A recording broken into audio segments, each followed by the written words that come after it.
village at that time didn't, uh, the village at that time didn't take advantage of it.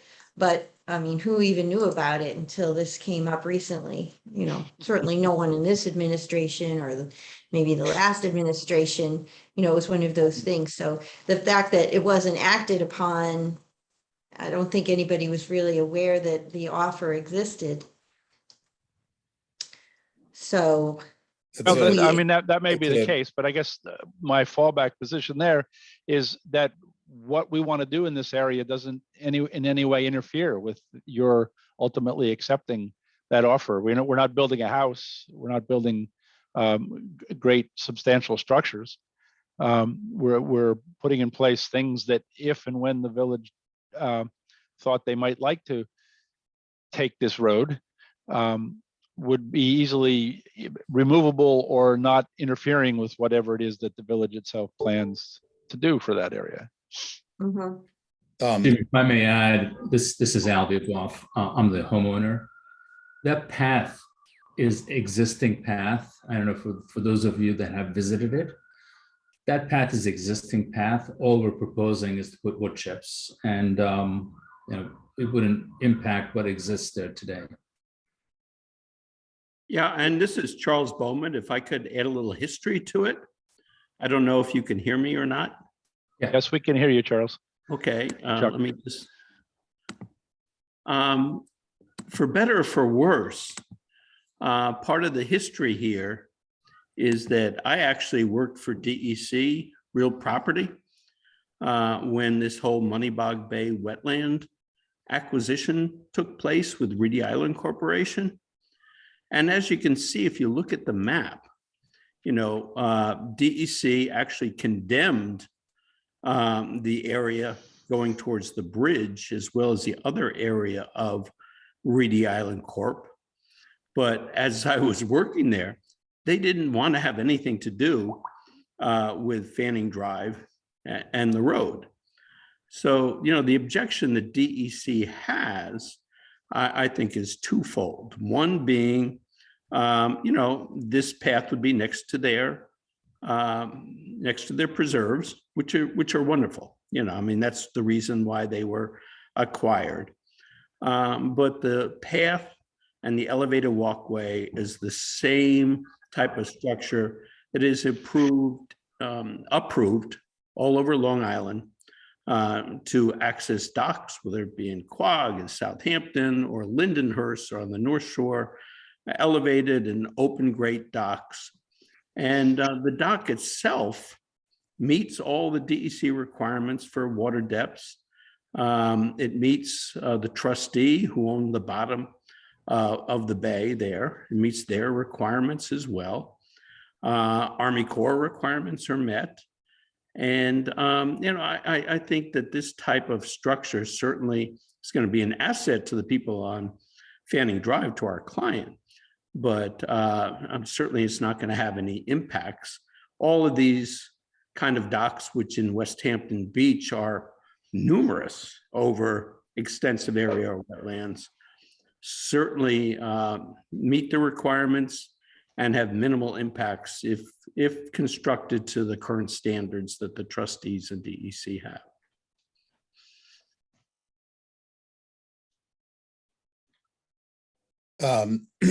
Just curious, the wood chip footpath, is that vulnerable to a lot of flooding? Is there a reason why you don't want to try the open grade catwalk further?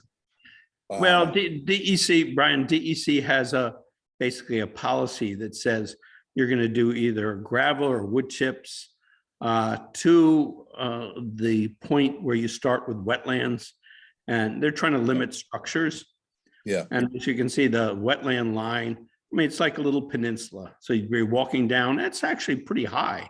You'd be walking down that peninsula, and there already is a trail there, walking down to the edge of the wetlands.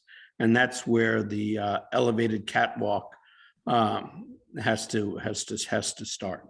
And it's going to be open grade, so vegetation has to be able to grow underneath it as well. Sure. Thanks, Chuck. Another issue that we do have is that we have an LWRP being developed right now, and this is one of the properties that is getting some attention from that. I'm not sure what proposals we might come across from resulting from that. And also, as a result of the most recent storm, I went down and I took pictures of not only this area, but the marina and some property we just acquired on CPF property on Dune Road. And the flooding was extensive in this area. So, Well, you know, I can certainly say that any of these properties, any of the docks that are built to the current standards, you know, are going to flood at high tides. That's why they're open grate, so that Right. they don't get pulled up by the high tides and have debris all over the place, that the water just goes right through it. And certainly the road, I don't care if it's Dune Road or so many, certainly flood during high tides.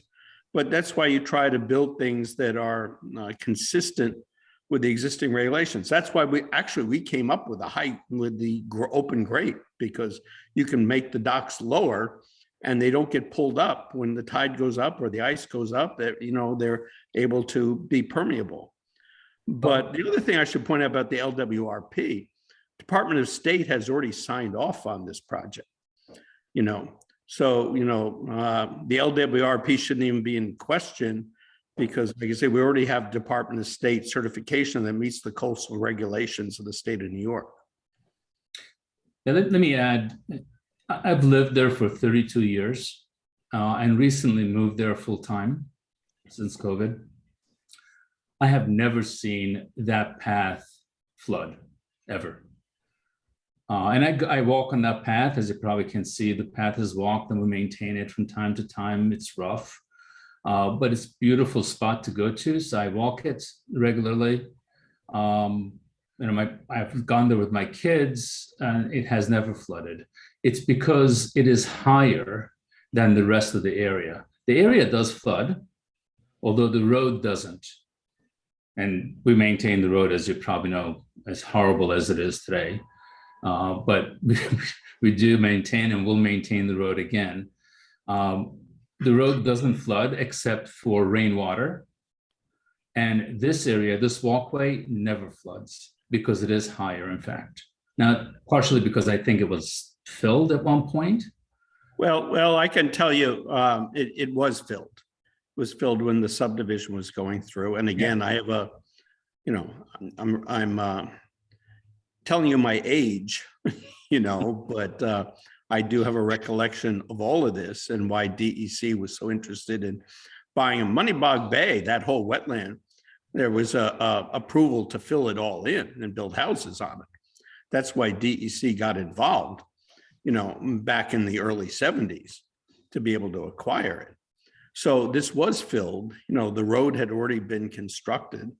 And just so you know, from a wetland standpoint, when you see the wetland line on here, that's based on vegetation. Most of the vegetation in the upland part are red cedars, which take salt spray, occasional flooding, and other upland vegetation. That's how we mark a wetland line.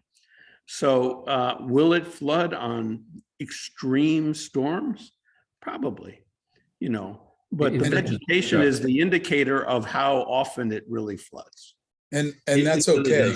It's okay for it to flood. You know, my question before about elevated walkway versus wood chips was really more for your benefit, just to say, do you need more catwalk? You know, I just want to make sure that it's done nicely. Will you have some occasional flooding in the wood chip area? Maybe, but you know, just in all practicality, that just means you might not be able to walk there at that time. No big deal. There's no environmental impact. Well, it's maintenance. We always recommend wood chips, just because, you know, if it does flood, it takes, you know, somebody's landscape company and a bag of wood chips to go rake it up and put it back on the wood chip path. So no big deal. No big deal. Right. Yeah. No big deal. Jim, could you zoom out a little bit so we can see the rest of a little bit more of Fanning and Library? Oops, too far. Now, this is just a little excerpt. Zoom in a little more, please. Oh, In. wrong way. Sorry, in. Huh? There you go. So this is my client's property is up here. Oh, There's a all right. house to the left there on Library Lane extension. Very nice family that Yeah. just moved in. Right, but that area of Library Lane is through wetlands. It's not going to get developed. Well, that's what I don't really know if that's accurate or not, because that's what we don't know. The implications, if we accept the road, if we accept the deed to Fanning Drive, then what are we required to do? You know, we wouldn't necessarily want two-way traffic going through there, but it would be nice to have a bike path and a walking path and, you know, something for Well- emergency vehicles. So then, you know, and how does that affect the plan that you have here to put a structure on a village-owned, you know, municipally owned Well, road? I'd be more than happy to provide you with evidence that that Library Lane extension that comes down from the marina. I mean, that, again, that's one of the reasons, you know, the DEC bought the property next to it, you know, and there's no way to cross the wetland with a road, nor would you ever get approval from do that from the Army Corps, Department of State, DEC. Well, right now it's not wetland. It looks like the property owner's front lawn, actually. I mean, after the lawn area, you know, there's wetland. Then there's wetlands. That's correct. Yeah, No, so I we're not mean, I'm- talking about the wetlands. We're Yeah, talking but about the our grass. project starts down here. So if you were thinking in terms of Fanning Drive and then connecting it up to Library Avenue, our project still would not interfere with that. If you're talking about bike paths that go that way or walking paths that go that way, our project doesn't interfere with that. And this right of way is 25 or 30 or more feet wide. And we're taking up a 4-foot wide path until we get to the edge of the wetlands. And very little other than what we're proposing could ever be constructed there anyway. Mhm. Yeah, all I'm suggesting is that it would be no problem at all just to go out and delineate the wetlands on Library Extension and see where it is. What's possible? Is a bike path possible? Maybe. Is a road Yeah, well, possible? Maybe and- not. and- That's all. The reason Ralph brought up the LWRP is because that's what we were thinking to get, you know, Beach Lane is very busy now with vehicles, and this could divert some of the pedestrian traffic. You know, people could go down Library and then Fanning out to Beach Lane instead of taking Beach Lane the whole way, and it's more scenic. So it is something that the village has talked about, even, you know, but if you're saying that that section is not implicated, then Right. I think there was a little misunderstanding on our part, unless Brad, you know, do you have something? Because I thought Sure. that Yeah, part of what they were planning did affect yeah, I'll Fanning tell you what Drive. I'll tell you what some of the issues are. Okay, Without a doubt, the walkway, catwalk, dock is typical for and rights of ways. The difference of this is it's not purely a right of way, it's the turnaround area of Fanning Drive that the planning board sought necessary to put on because it's a dead end road that didn't connect to anywhere. There has since been, you know, code changes in the state building code where, you know, you need turnarounds for access to houses. You can have shared driveways up to a certain amount of house, but that you need some sort of turnaround. A way out of that is to connect through a through street. So when this Reedy Island was done, you can see the Library Avenue extension on this map. I mean, you can see it, you know, just Right the here. little tip of it there. The point being, it's, yes, whatever they're proposing wouldn't affect if there was some sort of connection through. But we do have to, the turnaround was never created, right? well, the road was put in, but what was built out of the turnaround doesn't seem to be that obvious. You could see in old aerials that the road kind of ended where it ends, and maybe they didn't build the turnaround, but like as Jim said, that was 60 some odd years ago. The issue being is this is probably going to have to go back to the planning board in some way, shape or form, because it's not a turnaround area if we start building structures in it. I can't issue permits for structures in what is deemed a roadway, either if it's built out, paper road, planned road, what have you. I don't believe I have that ability to do that myself. So it either involves the zoning board or it involves the planning board to go recategorize this piece of land. That actually might work out in their favor because you can take the public-private aspect out of it if it's their intention not to have it be a public improvement. But I think at some point, the responsibility on the village is, fine, we won't have a turnaround area, even though it never existed, but do we just forget the fact that there should be some sort of turnaround or connection through the library for emergency access vehicles? And that's the main issue. Well, I think that the Library Avenue issue should not be our issue at all. That's really a village issue. If there's some issue about a turnaround, I mean, the turnaround could only be in the space provided for in the map. Right, which is where you want to put a structure that would. Well, we want to put a 4 foot wide, 4 foot wide wood chips. If you want us to take the wood chip out of the project, we could probably do that. I don't know about the DEC, but let's take Library Avenue extension out of it, though. And without a doubt, this subdivision to create these lots to sell, to build these houses where Mr. Abuov now owns, this turnaround area was contemplated and put into this subdivision plan. And that has to be squared regardless of what happens with Library Avenue extension. We have a opportunity because of Library Avenue extension to connect and take that turnaround area out of play. But I don't think it's as simple as, well, we're not. But you're presuming you have the area to have an extension. And that's what I'm suggesting. Look at it, We already have to have a surveyor out there. Yep. No, we can extend that line up Library Avenue extension. And that way the village can feel comfortable in knowing whether or not, is there room for a footpath, a bike path, a road, whatever. I don't know the answer to that right now. I'm being very honest, but you don't know the answer to that either.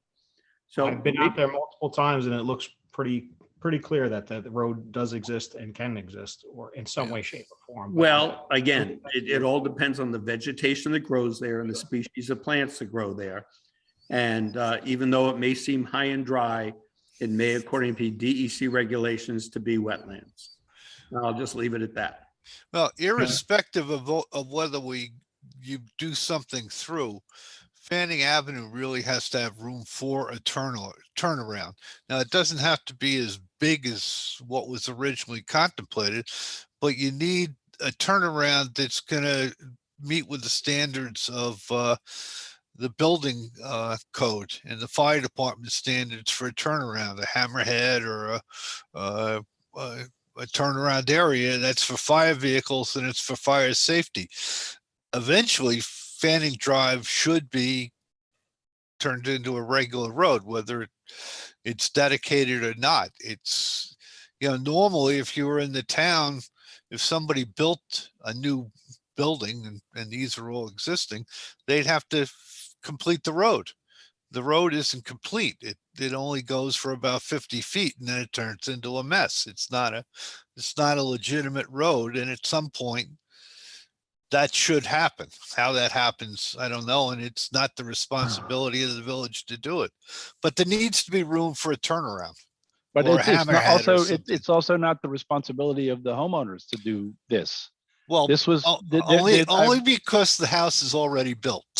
Well, no, because I reviewed with Brad the records that the village has of this subdivision, and the requirement that this road be improved, that this turnaround is anything other than a label on a map, it doesn't exist.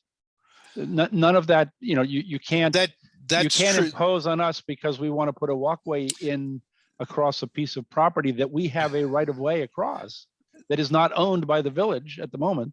You can't impose on us the requirement of building a road for the village that was not required by the original. I'm not saying you have to, it's required now, but if that last property was vacant, it wouldn't have adequate fire service Right. because you can't get a truck down there. And Right. then the owner would be responsible for putting that in. These are completed properties. Yes, But- yes, they are. There is the issue that at some point, there should be either a cut, a way to get through from Library Avenue Extension connection that would fulfill the fire requirements, or you have to have a turnaround or hammerhead. And like I said, it doesn't have to be as big as what's laid out there. That doesn't make a lot of sense, but it needs to be something that a fire truck can turn around in. Well, then you're going to be up against the DEC wetland regulations. There's not room to make it any bigger for a hammerhead or a turnaround. The wetland lines go right up against Fanning Drive and right up along Library Avenue Extension. So you're going to ask DEC to be able to fill in areas to be able to put a hammerhead or a turnaround? I'm not sure you have to fill them in. It's already filled in the portion. already. No, there's no, There's believe no me, I've room. been out there 100 times. There's no room for a fire department regulated or. That's required why the through turnaround. connection makes more sense. Yeah. And I don't, you can mapped roads that exist for access. I don't think that's a super heavy lift with the DEC, but It actually is a I did- super heavy lift if map I'll, roads I'll defer to you. all on that. over Long Island that go through wetlands and believe me, they deny permits all the time. I'll defer to Chuck on that without a doubt. He is the expert, but I mean, Jim, would you not agree this has to go back to the planning board in some way, shape or form? Because of It certainly sounds like it. Yeah.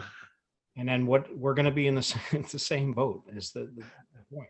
Well, the way that I approached this in my correspondence with the village was, right now, this is a private piece of property. My client has a right of way across it, and pursuant to the rights that he has because of that right of way, he wants to install this walkway. If the village at some time in the future decides that they want to own this property, then they have the right to accept that offer of dedication. And then, whatever needs to happen at that point vis-a-vis our structure, I don't know that automatically even,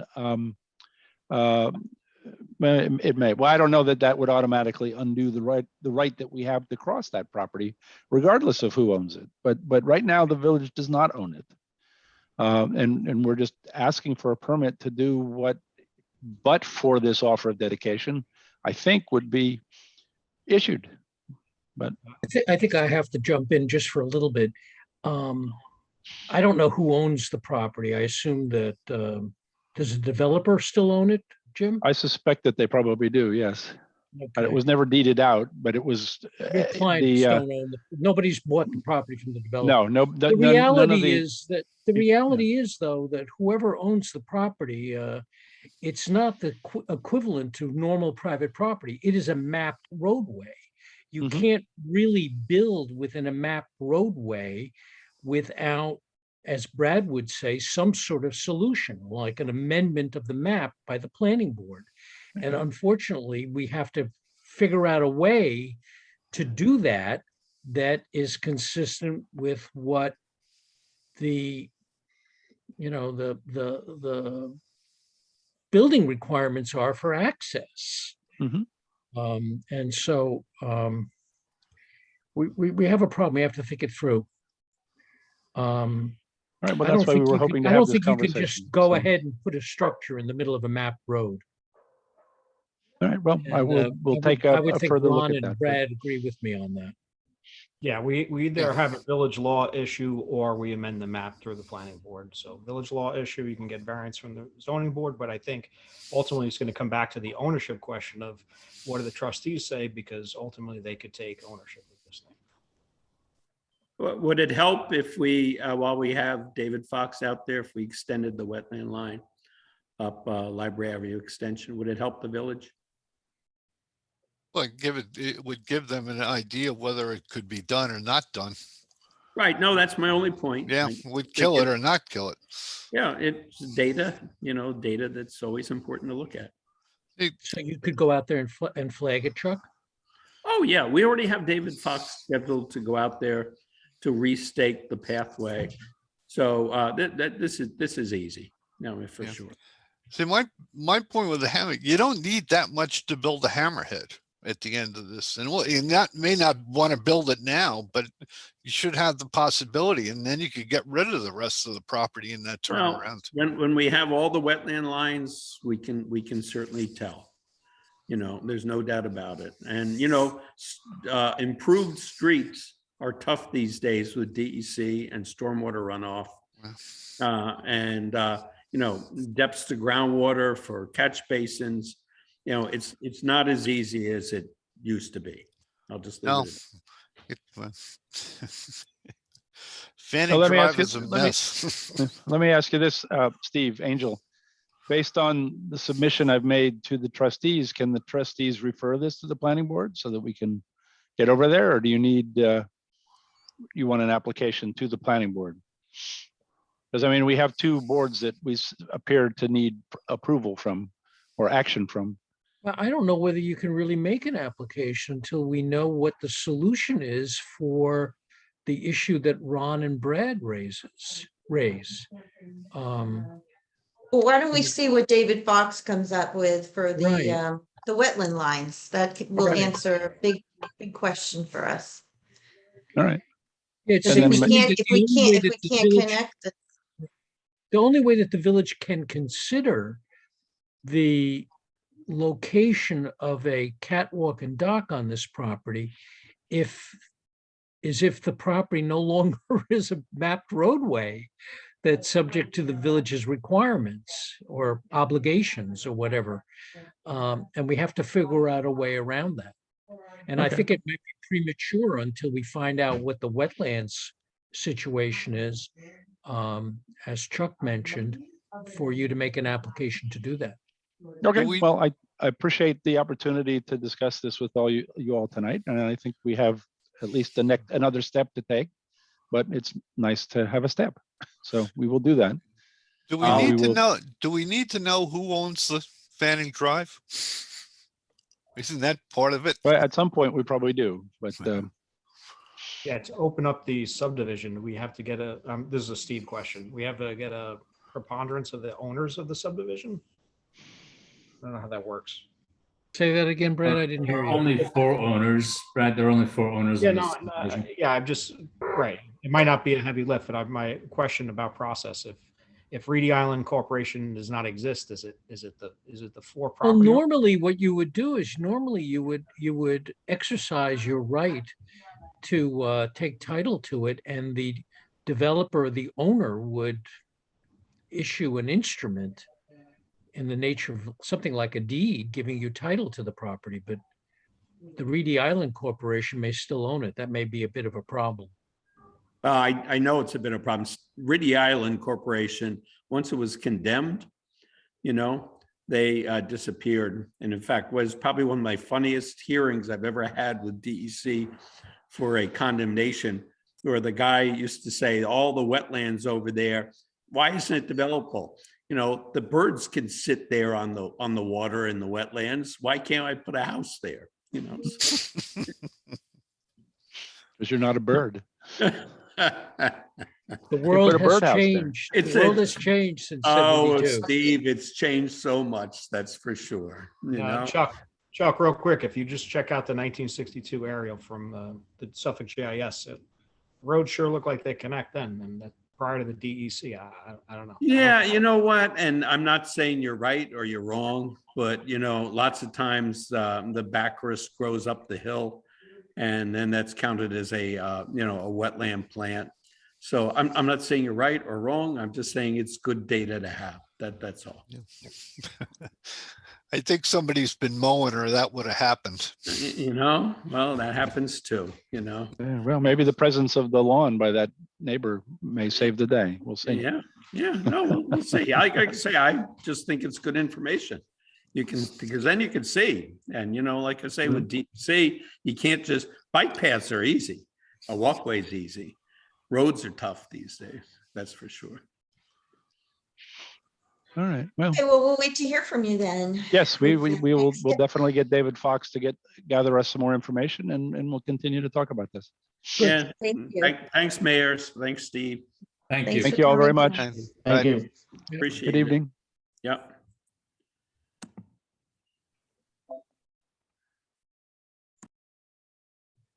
Okay, great. So the second item on our agenda is the use of village property application for the St. Patrick's Day Parade. And Liz, I know we have a couple people, attendees who'd like to speak to us about that. I just made them panelists. They can Oh, join. good. There's Tim and there's Tracy. Okay, they're there. Excellent. Thank you, Liz. You're really getting the hang of this new system. It's slow, but I'm learning it.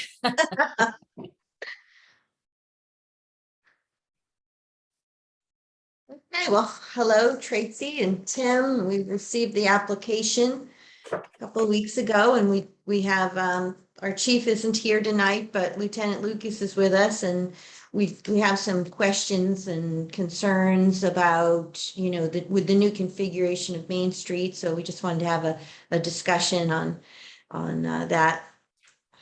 So who would like to start? Tim, you gotta unmute yourself. There we go. How about now? Hi, that's good. Good. All right.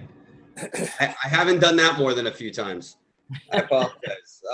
Mayor Moore, I can speak to the parade route and any questions about the parade. Tracy can speak to the carnival.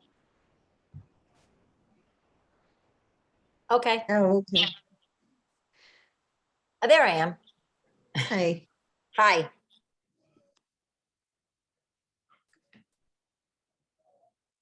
So any Tim, why don't you questions? start? Okay, so you, I don't think there was a route laid out on the application. So what was it that you were anticipating? Oh, so the parade route would follow its traditional parade route. It would begin down by the elementary school and the middle school, head on easterly direction down Mill Road until it gets to Sunset Avenue.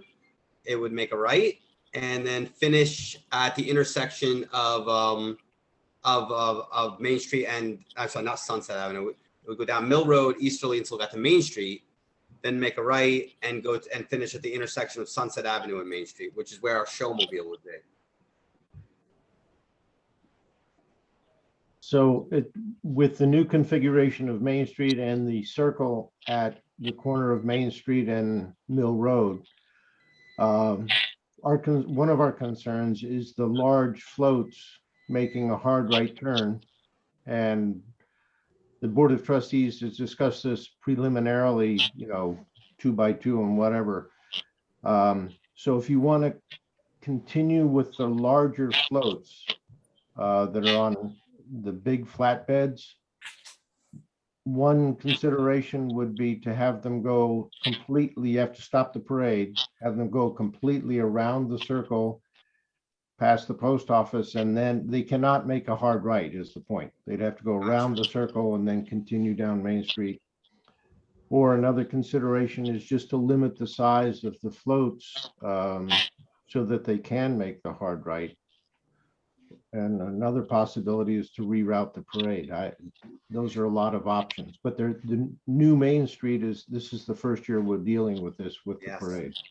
So a couple of years ago, before COVID hit and we had to cancel, we did test it out. We had Seth Allen, one of our former Grand Marshals. He's Chesterfield's Associates, and they're the ones who supply a lot of those flatbeds, especially the long one that Rainer Country Day School uses. They use the biggest one traditionally.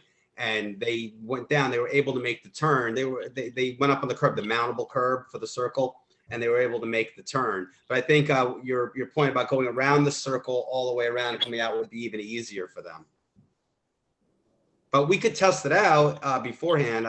Maybe not to go around the wrong way, but I could speak to our driver and test it out with one of the bigger trucks and make sure it works. But another consideration is just not only the truck itself making, once you go over the mountable curb, you have a lot of passengers on the vehicle. So they get jostled around and it could be a safety issue.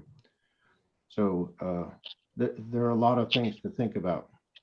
So if it's okay, would we be able to test it out first and then maybe go down with one of the trucks? And if it's not up to everybody's expectations, we would have to limit the size of the vehicles that are in the parade. I think, Tim, I think that's a really good idea. I think it's very simple that you take the largest vehicle / trailer that you plan to use as soon as possible, run it through and do a test run, see what works. And then if it doesn't work, scale it back, and then we're good to go. Okay, we could definitely make arrangements to test that out, and I could reach out to the police department to have them there, or whoever you want there to watch the test. Yeah, I think a test run is really the answer to this. Since it's never been done before, it's a new Main Street. We've never done it, and I think it'll set the stage for future parades too. This is new territory, so if we could get a test run with a bunch of us there, it'd be great. Okay, I believe we can set that up. Yeah, really helpful, and then we can figure out what works and what doesn't, and fine tune it. That'd be wonderful. There's only one vehicle, is Rainer Country Day School. They're the ones that use a tractor trailer size, almost size flatbed truck that goes around this. Would have to traverse that circle. So they get that through Rainer. We can get the same size vehicle and test it out. Yeah, because we did have a couple of incidents where some trucks already, shouldn't have been making the right, and they did, and they hit the decorative lamppost and took it out, and Oh, no. so it's a problem. But if you go around the circle, it's easier to do it, but then you got to stop the parade while the truck does that. So somebody would have to be in charge of that. I think if it came down, we had that one vehicle, we would just, the units behind them would halt for a few seconds while that truck made that extra turn. Yeah, the nice thing about the parade is that, we can do a test run and we know what vehicles and trailers there will be, as opposed to in real life, we don't know what's coming through. There could be a weird trailer or lowboy or something like that we don't know about. But with the parade, we could do a nice test run, get it all, documented, and figure out what works and what doesn't, and then go with it. Wonderful. All right. Who should I reach out to at the village to coordinate? You can reach out to myself, Lieutenant Lucas, on the police department side. Wonderful. Will do. And Tim, I'd be happy to jump in addition to anyone else on the board of trustees, but I'd love to be active and help out with this. Will do, Brian. I'll reach out to both of you.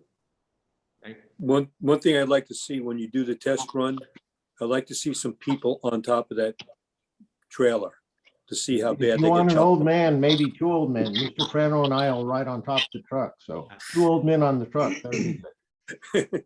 Throw some firemen on there. Okay. Just saying. I believe we can make those arrangements. Yeah, just so to get an idea as to how it's gonna be done, because you remember you're gonna have kids on there. It's a lot Yes. different with kids. Yeah. I'll volunteer my kids for the test. All right, do we know what day we're looking at yet? I missed that. For this, I'll have to reach out to my contact at Chesterfield, Mr. Allen, and see what's available. I don't mean the test. I meant the actual parade. Oh, the parade is on March 12th, Saturday, March 12th. Thank you. The kickoff time still is it noon? Noontime. Noontime, okay. Yeah. The rest of it seems to be, it's just the only issue really, I think, with the whole parade is just the trailers. That's all it's gonna be, is the only issue. I think everything else is gonna be fine. Okay. Matt, Theo, did you have any other concerns? My only concern was, even despite the mountable curbs, with the people on the back of the units, best case scenario, they're okay, but I do see it is quite a significant increase in elevation for the back of a trailer and people standing on top. But more so was that the driver's aware of it, because you'd have to make sure every person who has a trailer on the back knows that they have to make the turn at a very, very slow rate of speed. And where was the discharge point? Were they going to the trailer's going to go up Sunset, or were they going to go to the other traffic circle? They would come down Sunset, make the right on the Main Street, come down Mill Road, make the turn on the main street, and then they would go all the way to the western end of Main Street, and so they'd hit that other circle, and then All right. make a right and head north towards the traffic circle and head back to On the. Potomac, right. Okay. Hey, Matt, that's a really, really good point that I didn't think of, is making sure all drivers are aware, because with the test run, sure, we'll vet the larger vehicles and trailers and make sure that they can make this turn. But I think it'll be important for, Tim and the committee to communicate with all drivers about that turn, even if they're on a smaller truck or smaller trailer, that they're aware of, that turn and the turns and the challenges. Really good point. So most trailers can make that turn. We do have landscaping Sure. trucks that go through there daily, not an issue. But the Public Works Department is currently in the process of reviewing of making that a no truck right-hand turn Alpha Mill to Main Street. Yeah. So that's just Yep. something to keep in mind, long term, but it might be a little counterproductive if we're allowing it for a parade and not allowing it for regular use. So. Yep. I think, Brian, what we were planning to do was we communicate with all our the floats and units that'll be in the parade. We communicate with email and their application. So we were planning to send messages out to them. Please be aware, while the parade route is virtually the same, there are some new challenges, if you will. The circle being at the corner of Mill Road and Main Street being one of them, and then at the western end of Main Street as well. So just to be aware. Yeah, because the other one also, even the Potomac one is they're gonna probably have to mount on that one also. Because that's a sharp turn for them to make. They might make it, but just so they're aware, it's gonna be 2 circles that they're gonna have to be careful with. Gotcha. And one final thing that's probably even more so of an issue than the actual turning is the flow of the sewer project that is going on. We are anticipating having to do Sunset Avenue right around that time, or near there. And also the restrictions on parking in Parlato with the extra people coming in to see the parade. I think those are things that we have to keep in mind when we look at this application.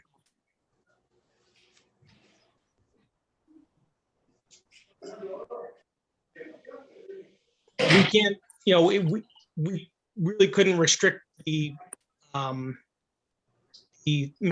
vendor who's doing the project when or not they can't do it within, we could stop them a day or so, but the sidewalks might be ripped up at the time, the roadway might be ripped up on Sunset Avenue there. So, it's just things to keep in the back of our minds when we're approving the application. Hey, Matt, do you think that our planned signage that's part of the project would be adequate to let, parade goers know what's closed, what's not?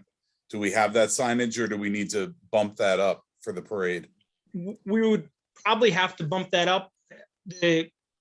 That signage moves with the project. So wherever they're working at that time is where the signage is. So, to predict where they'll be on March 12th or the day before, because for the weekends, we try to have the roadways back open unless there's some sort of extenuating circumstances. The signage would be in that area then. But to notify people where parking, we might have to update that and advance well beyond when they get to the Main Street area. As you just said, I think that the contractor said that they would have everything put in place for the weekends so that people can pass on the roads with their vehicles and on the sidewalks, right? It's not going to be like Main Street where the street was just, under construction and not passable on the weekend. Right. Well, Sunset Avenue, that area is a significant project because they have drainage and everything to be done. It's not like other areas where they're just burying the pipe and moving along. So that area, because it does include sidewalks, it's going to include conduit for the new street lighting in that area. So it may be a little more involved, actually a lot more involved than the other areas. We have mentioned that to the contractor in our contractors meetings, so they are aware of the parade date, and they generally restore the street so it's passable, not necessarily excellent, but passable and safe, but yes, it is an issue. Well, don't we block off Sunset anyway to traffic? Yeah, it's usually That's why I blocked off. asked, well, that's Oh, why I yeah. asked if there was a disbursement point there. If they were gonna disperse the trucks and trailers up Sunset, and we would have to notify the contractor to have that open, and vice versa, if it was gonna stay on Main Street, then we have people standing around it. The sidewalks and stuff are definitely gonna, I would imagine be ripped up at that point as well. They'll be walkable, but it's not gonna be a level surface, I would imagine. Right. Tim, your trailer may be an issue as to where you're gonna put it, depending Oh, upon where the work is at that time. All right, so the typical location at the end of Sunset, at the intersection of Sunset and Main might be an issue this year. Yeah, I mean, you could even move it to in front of the theater. Yeah, Or just on the other side in front of the patio side over there. we could Because you put have the it, two bump outs there, go on either side of the bump out. yeah, but we can relocate that as needed. Yeah, I don't think it's a big deal to go, either way. It's not gonna make any difference. Yeah. Yeah, But I that'd just probably want be to the ask best spot. Lieutenant Lucas, we usually close Sunset off to vehicles, right, the day of the parade? Yes, we usually close it right at Hanson. So we allow traffic just at that 7-Eleven on Hanson, because they have the trailer at the end of Sunset and Main. And then like in the past, we'll do the same thing as they'll go past the grandstand and then off to those, like Steve was saying, on the bump outs, the trucks will be able to unload and we'll just continue on up to the next roundabout.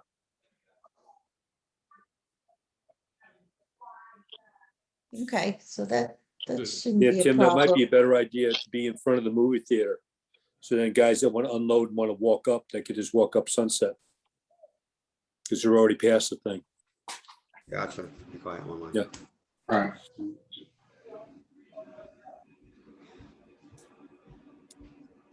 All right, and hopefully this won't be any COVID restrictions that get in the way. Agreed. Yeah. Hey, well, the application I got didn't have anything about a carnival, so, and you mentioned that Tracy was gonna speak to the carnival, so what's going on with that? So, well, actually, Tracy, just real quick, when we submitted the application, the carnival wasn't an option at that point.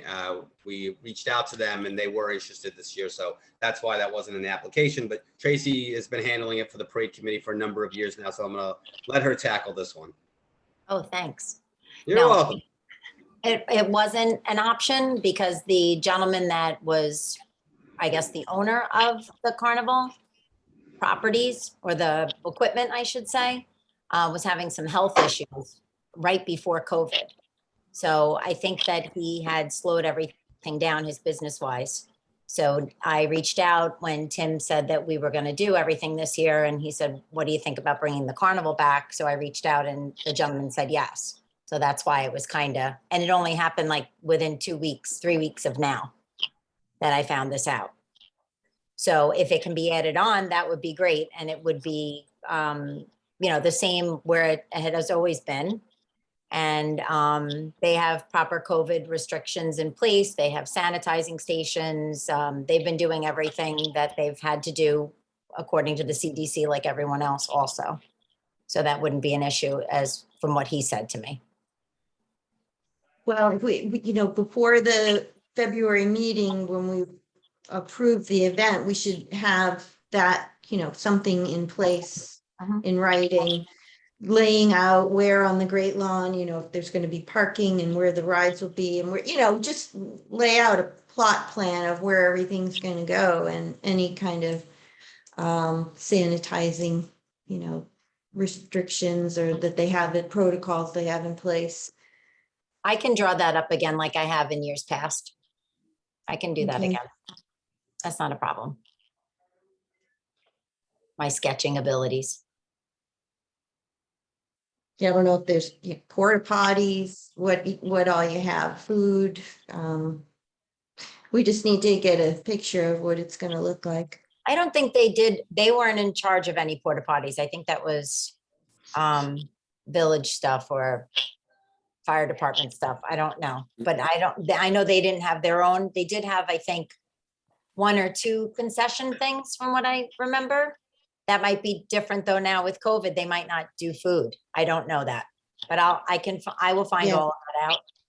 If you're gonna Okay, have find out. food, then there's Go gotta ahead, be Steve. some porta potties there, whether the committee's gotta get them. And most likely that's what'll be part of the committee. They'll get them. They'll Yes. lead at least. Oh, two. Yeah, okay. Yeah, I didn't. and then I don't- also and provisions for the trash, trash receptacles. Okay. Okay. I love how Tim bolted on me. Yeah. He's in the Tracy. attendees area. I don't know if he's wanted to come back Tracy, in if you or not. could get that in as soon as possible, I can distribute it to the board, so, I will. As his, okay. Tim has his hand raised in the attendees section. Oh, does he? Okay. Oh. Okay, so a sketch and the porta potties, vendors, anything, a food, whatever, I'll get all that. I apologize. I got cut off there. I don't know what happened. We supply the porta potties and we usually station 2 down by the Great Lawn. Okay. I couldn't remember if we had that or somebody else Yeah, did that, that's but us. okay. I Thank- thought you had did it, Tim, already. That's why, I suggested it anyway. I thought it was part of it. Okay. Thank you. All right, great. Well, we're looking forward to it. We love that event. We need some good stuff. We Yeah. do. I know. If anybody's got any pull with somebody else to make everything go away in the meantime, Yep. Yeah. make it happen. Okay. Anybody else have any questions for Tim and Tracy before they go? Okay, thanks for coming tonight and talking through it with us. Thank you very so much. much. Thank you All very right. much for having us. Thank you. Sure. Stay healthy, everybody. Yeah, you too. Thank you. Yep. Bye.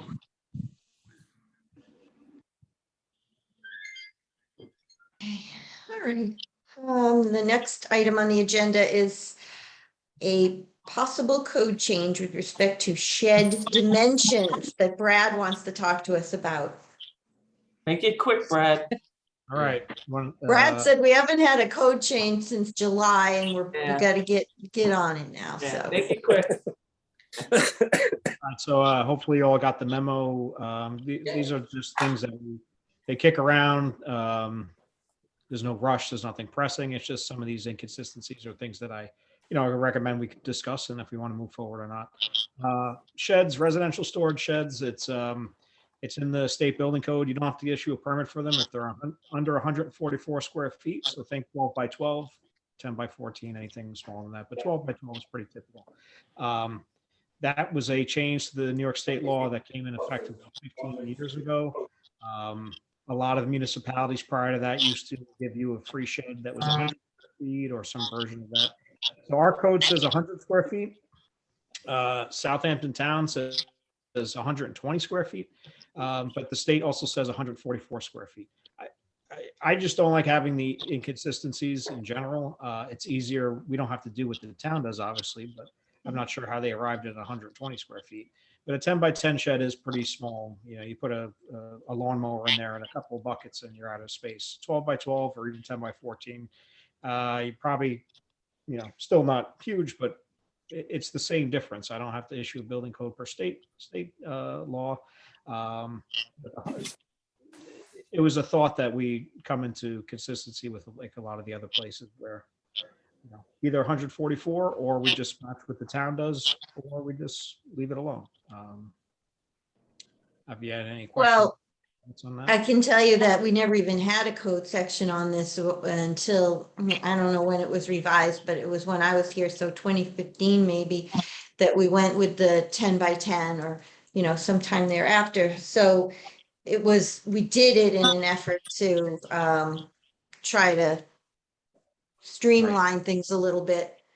And I don't know why we didn't just go with the state rules at that time. But what you're saying makes sense.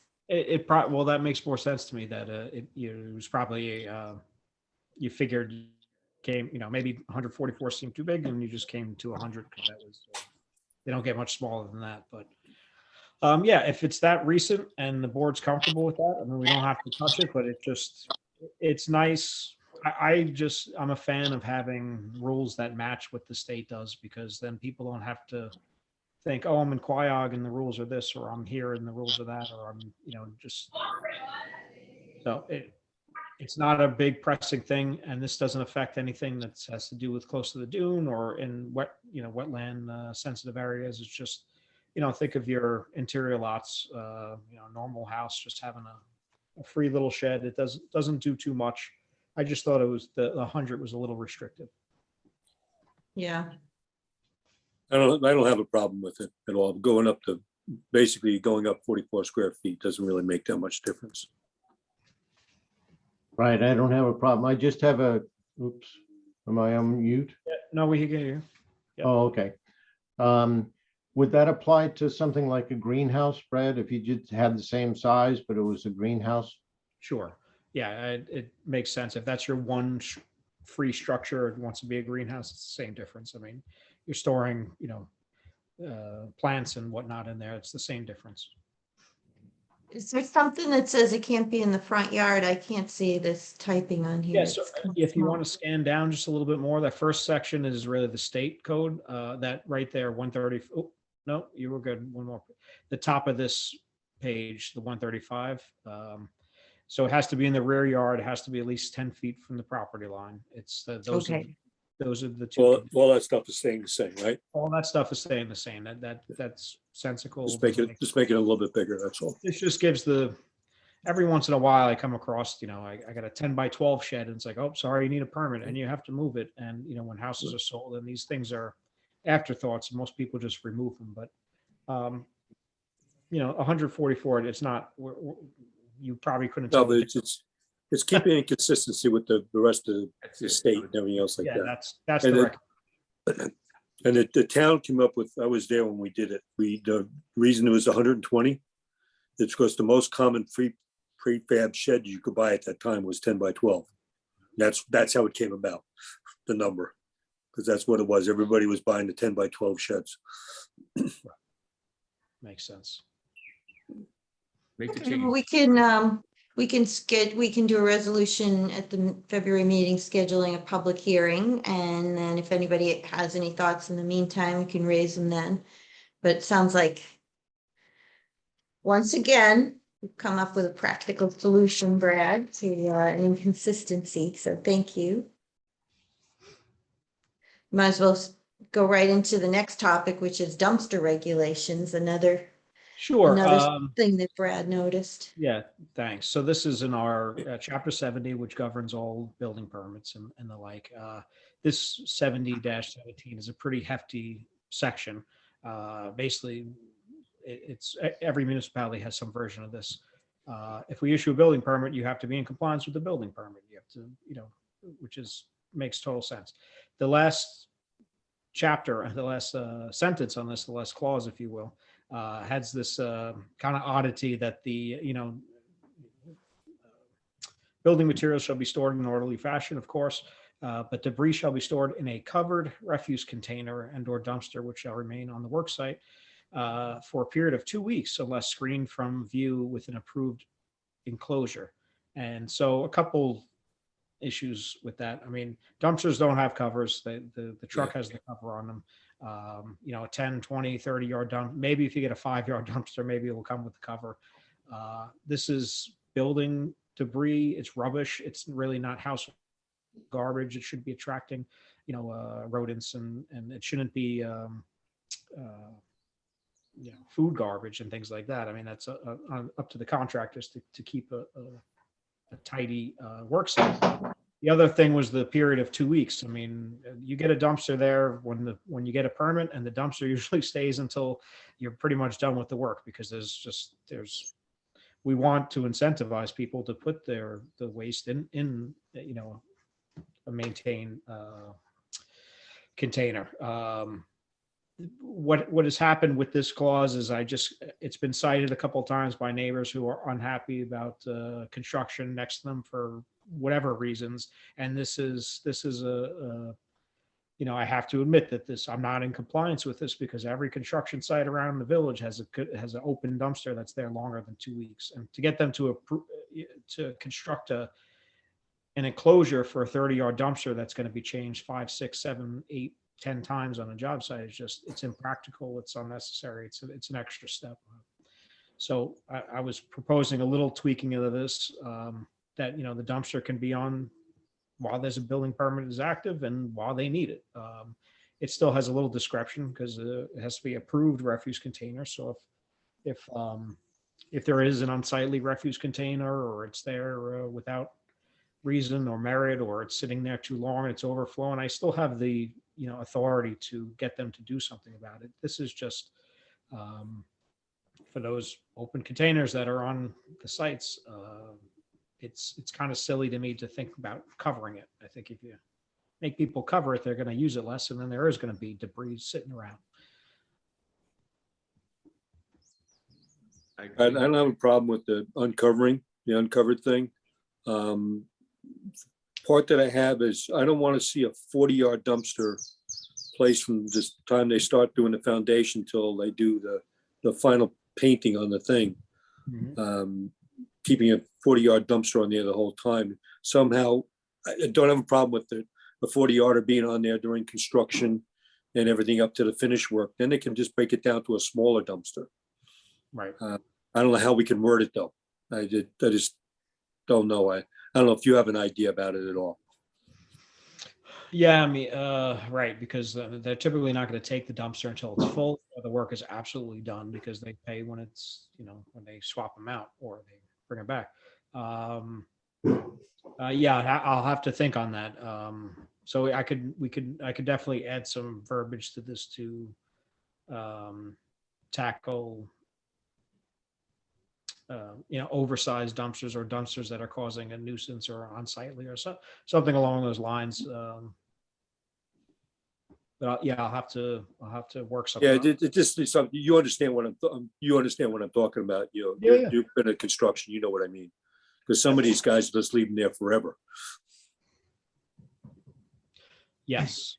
Would there be a difference between a larger 40-yard dumpster when you're doing exterior work and size it down for interior work to 20-yard or something like that? I don't know. Yeah, but when you're doing sheetrock and insulation and all that stuff, you want the 40-yarder there also. Okay. It's just more when you get down into the finish work, when you're down into still doing flooring and all that stuff, you still want the bigger dumpster. But when you get down to painting, you don't need a 40-yard dumpster there anymore. I got it. Painters aren't allowed dumpsters. That's it. Brad, I think you could actually put a time frame on there and just say can be extended by the building inspector, like 60 days, and then upon approval by the building inspector, building department, can be extended beyond that. Right. That's just like a catch-all to protect yourself and everyone else. Yeah, that's a good thought. And then we could say, sure, you could have a dumpster, but make sure it's not another 30-yarder or what have you. If it's Yeah. Okay. Yeah, because you would know what how much waste is going to be from where they are in the project. Yep, I know. I had a 20-yard dumpster. I couldn't wait to get out of my driveway this a couple of months ago. But it was just say like a appropriate and justifiable size. That's all. Yeah, so I'll work on this a little bit and I'll send it around. Okay, and if we can get something, before the February meeting, then we can do the same thing, notice public hearing for the next meeting, and we can get some input from the public. Is there, Brad, there's a separate section in the code that deals with dumpsters for, like the Yes, solid waste. non-construction. Right, yes. We have dumpsters and enclosures for commercial entities. Yeah, that's a separate. This is really. It's only under a building permit construction. Correct, as it relates to building permits construction. So the other ones, the commercial ones, those have to be covered. Like the ones behind the certain, the restaurants, that's already in the code, they have to be covered. I don't have this section in front of me, but they have to be an approved enclosure. I believe they have to be covered, but I could check on that. Yeah, we haven't had any issues with that really, you know.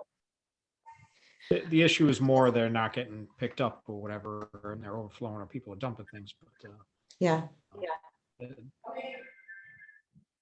we do address that. If it ever comes up, just let us know and we'll tackle it. Okay. All right, the next item on our agenda is just with respect to the windmill, and Ralph got some renderings from Photoshop from Village Graphics showing the windmill in various locations, and you know, he circulated those, and we should just have a brief discussion about it. It's still, you know, we're still waiting. We're not going to take possession of it until we get confirmation from the CPF that it's eligible for funding, because it's you know, it's going to be pretty costly to restore it. So, and you know, there's a couple questions about whether, well, it has to be able to be landmarked and it has to qualify as historic. So, but just in the meantime, in case all those things fall into place and there is funding available, we should talk about the locations. I would like to chime in a little bit. Yes. Because in the meetings that we've been having with, we've met with Jay Snyderman and John Bouvier and a couple other people, and then we've met with Kyle Collins, and now we've also met with the landmarking committee. We're kind of, without the mayor or I guiding this at all, I was trying to be very open-minded. Any of these 8 locations, consider them, think about them, but we're being directed in a way towards the Great Lawn from these other entities. And some are starting to assume that it's going to the Great Lawn. So not that I object to the Great Lawn, but it's hitting that way right now. So if we want to change it, I think we need to make up our minds that we don't want the Great Lawn, but we do in fact want another location, because the impression that is being given is that it's going to the Great Lawn right now. Yeah, it's starting to take on a life of its own. You know, so the bottom right hand that's the Triangle Park, Mortimer Park, and that was suggested because there is a lot of vehicular traffic that goes past there in and out of the village. But it looks a little, I don't know, looks a little lonely there. And then Well, number there's 7. there's also no foot traffic there. Right. Like, who's walking there? That's my least favorite spot. Yeah, I mean, I suppose we could renovate the place and put some parking spots at one end, but you know, it seems like we're not ready to do a project like that right now. I know some people liked the gazebo, which is bottom middle, the Village Green. I mean, I'm just not wholly confident that that's to scale, because it just, I feel like when I'm standing over there, it looks as though the windmill would kind of overwhelm the space, and it doesn't look like that in the photo. So I'm not completely sure about the way that looks. The other one next to it, number 6, that's next to the Historical Society properties, and it looks pretty big there. Yeah. And we would also have to reconfigure the entrance to the parking lot, and that would, you know, involve the redesign and costs for the engineers to do that. And then the only other ones are, you know, the middle row is all the Great Lawn, and then you've got the marinas 1 and 2, and we've talked about maybe a bigger plan for the marina.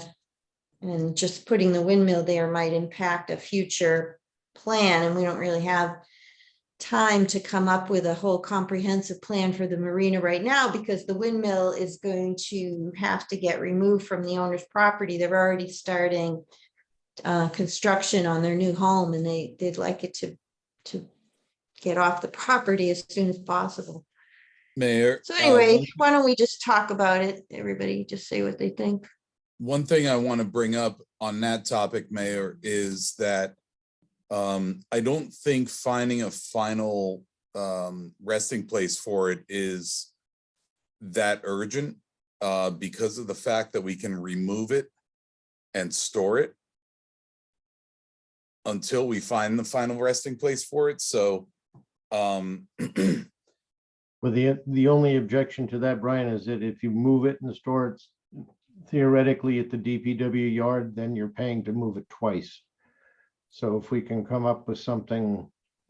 well, I don't want to come up with something that's forced to avoid moving it twice for two reasons. One is it should be finally rebuilt and rested in the best possible location. And if we can't do that right now, we shouldn't force it. But the second reason is that moving it twice when it's something that's going to be dismantled is really not that different.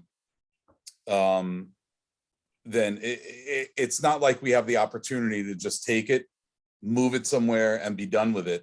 This is going to be completely restored and probably taken apart. So if it's taken apart and restored, I don't think there's much difference between putting it somewhere temporarily and putting it somewhere permanently right away. It's the same, it's a similar process. Right, that's true if it's dismantled, but that's not finalized either. There are other thoughts of disconnecting. It's probably not going to happen, but PSE&G going along with the route and moving it intact. And depending on the number of wires, or the other thing is a possibility, we have to look at it, get an engineer's concept of how to move it, laying it on its side and move it intact. So we'll see. There are a lot of things in play is what I'm saying. Yeah, I mean, we didn't want to hire, the engineers to come in and give us, do a whole plan on bracing it and whatever and pay them if we didn't know we were even going to take it. But so we haven't done it, but there is a possibility that you could lay it on its side and move it that way if it's properly braced from inside. Yeah, and I understand that reality, but I don't think that's reason enough to have to force a final location right now. If the most logical spot is the marina, but we are hesitating because we want a comprehensive plan for the marina, I think it's worth waiting to put it there until we have that comprehensive plan, even if it means moving it twice, depending on the logistics of moving it twice. I don't think it should be forced into another location just because we don't have that comprehensive plan at the marina yet. Yeah. Well, the other. But does anybody like the marina? I mean, you don't think the Great Lawn between those two trees there, kind of in the middle already is, I don't think the pictures really show it. I like that too. I think the marina is the best location for it. I like the Great Lawn as well. But I just don't want to be forced into a location just because we don't have the full picture at the marina yet. Well, aside from the full picture at the marina, the problem of the foundation size, having to raise it up 10 feet, or in the other location, maybe 5 or 6 feet, who knows, what that would have to be established. Those are complicating factors for the marina. Yeah. And to be honest, the Great Lawn, the more I look at it, I'll give an opinion. I like the Great Lawn in the middle. It is a picturesque location. It complements having the windmill in the middle of the Great Lawn. And then you have the church on the other side of Main Street. It's kind of a New England look, feel, picturesque. Actually, historically, this is a water pump, and the Great Lawn was a pasture, or we think. So it could historically be more accurate to have it in that vicinity rather than at the marina. But I like both too, Brian. That's the problem. Yeah, no, I agree, Ralph. Those are really good points. I think it would look beautiful at the Great Lawn. I like the historical relevance of water pump and pasture. I mean, I think that's a good spot. I just want to make sure that we like that spot based on the merits, as opposed to, well, we'll put it there because it could be done in one swoop. And we don't want to put it there because we're in a hurry. Right. I Right. understand. Yes, I agree. Yeah, but I do like it, Ralph. I agree with everything you just said. Okay. It's not an easy choice. When I first got these pictures from Denise, I said, I want them all. So heck with it, build them. Right, exactly. We used to be I know, I windmill. thought it would be very obvious when we saw the pictures, but it really isn't. The only thing that bothers me about the marina is the height of the foundation. Brad, how Yeah. high did you say that would have to be?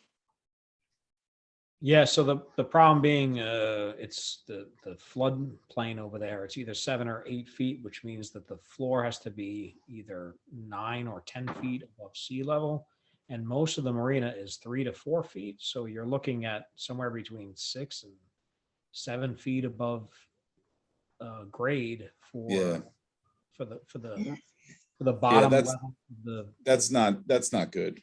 So if you're building 6 feet of concrete, flood-proof foundation, it's probably not gonna look correct either because of And that. on top of that, then you probably have to have handicap access if you want people to have access to it.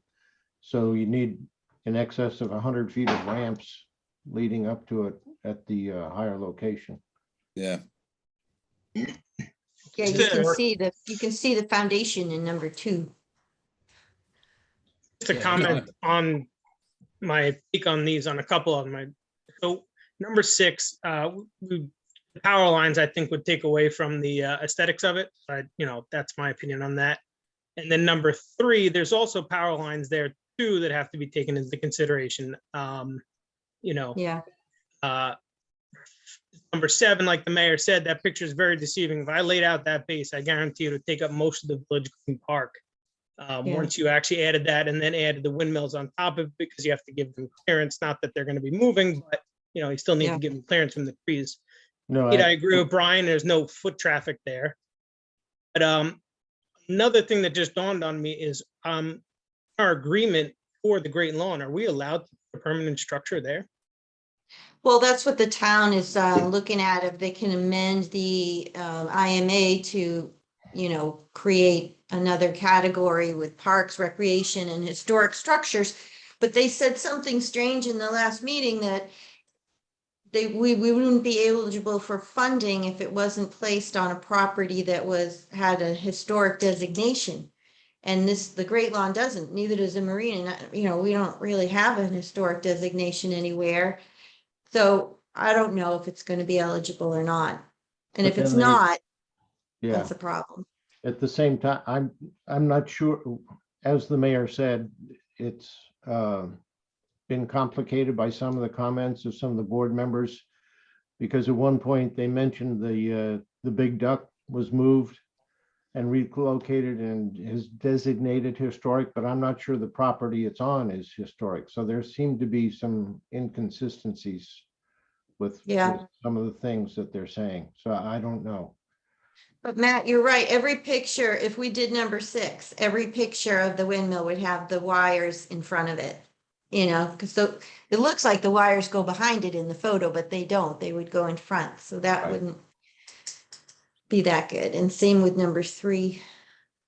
And another thing that the landmark committee mentioned is that I think essentially they would like to see it operational at some point for demonstration purposes. So it would be, on occasion, you put up the sails and operate it and have tours and those kinds of things long term as a concept.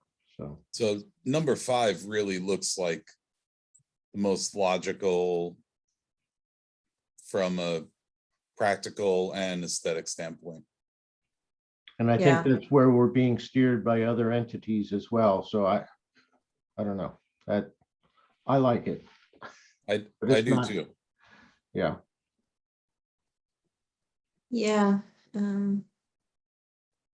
I also think it would be cool if the Historical Society continues to do reenactments on the Great Lawn of, Civil War, Revolutionary War battles, things like that, that it could fold into Historical Society demonstrations down there and be kind of an offshoot of the Historical Society to do, if we could get it functioning as a water pump again, that'd be really cool. Right. And the other thing, Ed Wisnowski is the Landmarks Committee Chairman. He brought up the fact that he called this the Dix water windmill, and it dates back to Dix, who was a former governor of New York, and in the 1812 war as a young man, and then later in the Civil War, and he was a general, and he has it, and he was a governor. So there is historical significance in that manner too that I didn't realize. Yeah. Yeah, I didn't know it had been built by one of the former New York State governors. Yeah, I just think that probably if it's on the Great Lawn, not only with the Historical Society reenactments and programs, but whenever there's an art show or any other program on the Great Lawn, somebody from the Historical Society could be there to, you know, staff it and show people, I mean, show people around. It's not that big inside, but they could at least be open. And I know if Larry Jones has anything to say about it, we'll be reconstructing the inside mill part so that it's operational. That could be interesting and educational. We could bring back the cows. Used to be a pasture, so. There's goats. Well, I'll we never could- have to cut the grass there again. There Exactly. you go. Let them graze. Always seeing the bright side, Matt. See? And the Okay. property could be historical because George Washington slept there. What do you think about this, Mr. Frano? Any comments? Well, you've already know. I think the Great Lawn number 5 is probably the best place for it. I agree with everybody on that. Yes. It's just my whole thing comes down to the funding for it. You know, the historic, Yeah. and that's if we're going to have to take care of it and fund it, we're going to have a big problem. Yeah. Right. That's why we said, do not landmark that until we know that we can get some funding for it. Yep. So- No money, no ticky. No, no, no, no, Yeah. no. Well, I Because think I guess it's we the gonna be had, very- final, we, final the- question is, when does this builder want it out of there? I'm sure he has a property that he's ready to build on. 6 and, months ago. So, I mean, that also has to play a huge part in it too. I mean, we received this as an offering, but ultimately, you know, we are probably holding him up in some way, shape or form. Mhm. he's been very the contractor has been very cooperative so Oh, far. good, And, okay. and they do have the foundation in place. It is going to be a 2-story building right next to it. So when it comes time to move it, it's going to have to be done very professionally and carefully, so we don't knock down the new building in the process. That would Well, be. so they were able to demolish the existing home without affecting the windmill. Yeah, they And were, they're able to put in the foundation for the new house without any problem. I'm sure they'd Yeah. like us to get it out of there though. they were It's- pouring concrete yesterday. But you want to get that thing out of there before they start framing the other house, because all it does is it just doubles the cost of removal. If they have to go fight around the existing framing of the other house. This way Yeah, they can use the big heavy equipment to get around it before the other house is framed. So if it's going to go forward anyway, it should be taken down as soon as possible and moved. You Yeah. find Well, out if we're we can just just store it on the Great Lawn. I agree, Steve.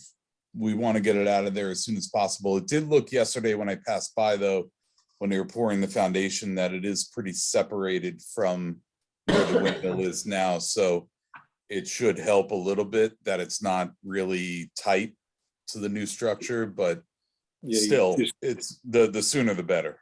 You're still going to need 2 cranes to take that thing down. Yeah, exactly. You need Yeah. access. So we So it's just it's a lot we just easier with don't, access.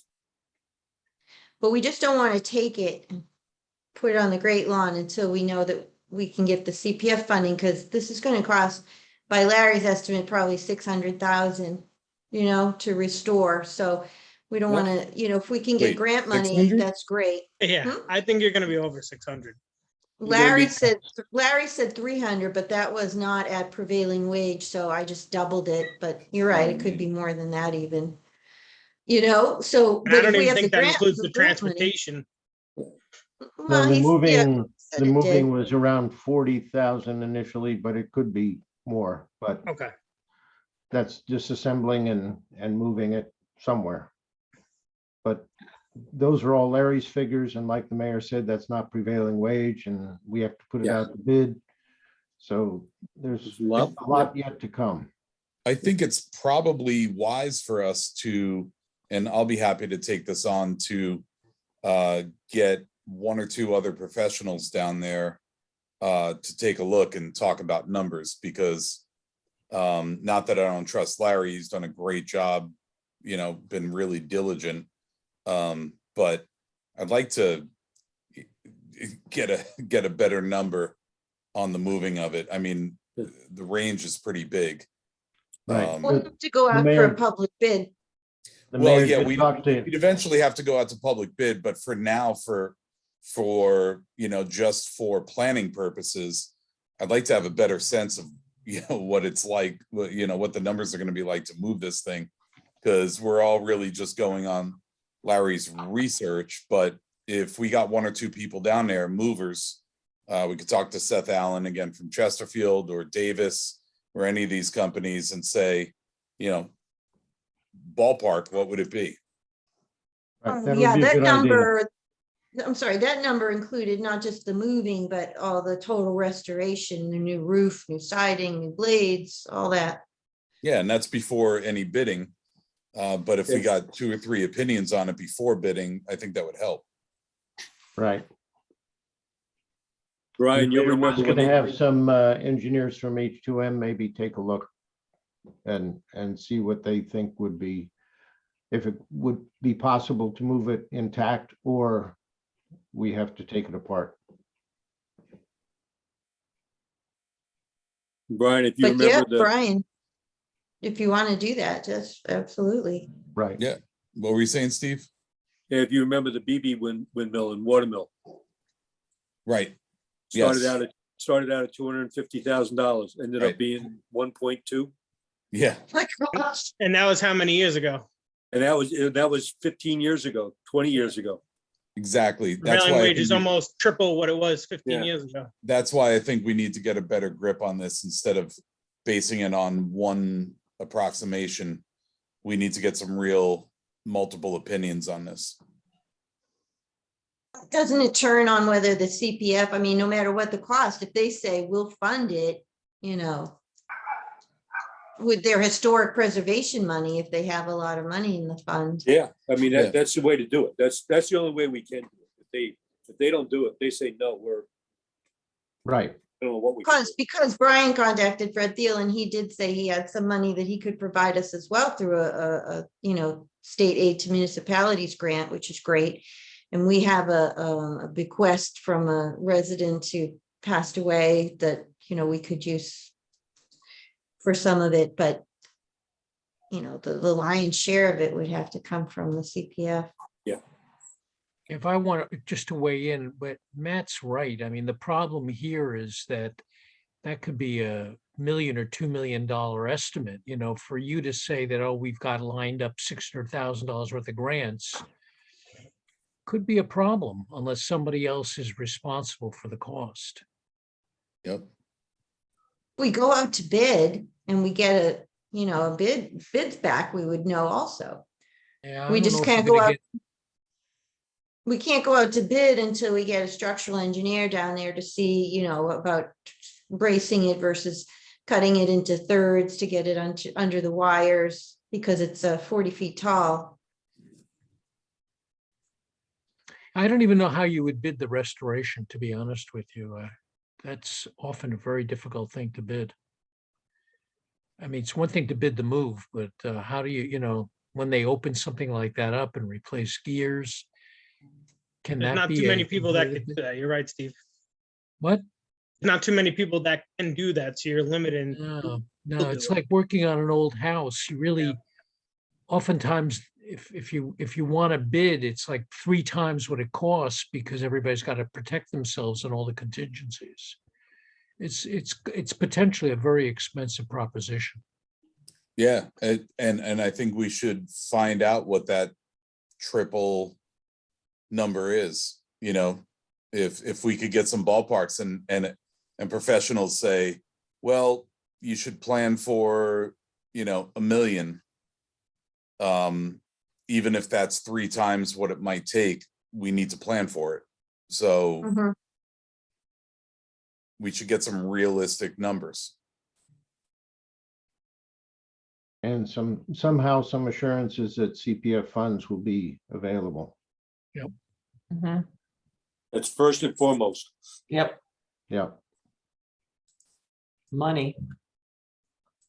I know this might sound like a dumb question. I don't want to drag this out any longer, but we might be putting the cart before the horse. Is everybody even in favor of this at all?